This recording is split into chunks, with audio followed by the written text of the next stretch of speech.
You talk about China's rise in relation to the United States, and I want, from a big brain who was at the World Bank, I want to know which is the measure to use. Because, of course, if people look at nominal GDP, America is still much bigger than China. In terms of PPP, a different measure for GDP, China is now significantly bigger than the US. So which one should people trust? Well, I think you can use both. I mean, let me tell you why I have preference for the PPP measure. First of all, because I work with income distribution, income inequality, and you use PPP because you want to say, okay, what is the welfare of people? So if I have this coffee and I have this water, it should be counted in terms of price the same everywhere.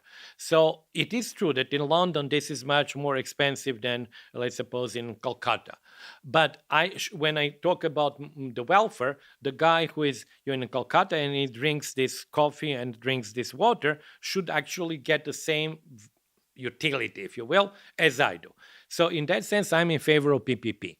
China, actually, when you read Chinese papers and stuff in English, I unfortunately cannot read Chinese, but they very often insist on second largest economy. They never mention the largest economy. It's insistent and it's not accidental. It's always the second largest.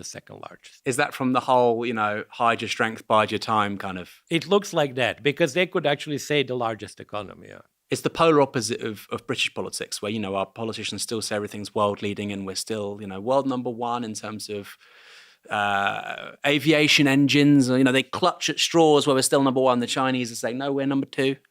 We're not, Maybe there is something to that. That's what Deng said, Of course, most people like to be number one. I'm sure they like to. But I've noticed that in the China Daily, for example, which is de facto official publication, and elsewhere, even in the political documents, there is always this mention of the second largest. In a positive way, like we are strong, we are big, but we're second.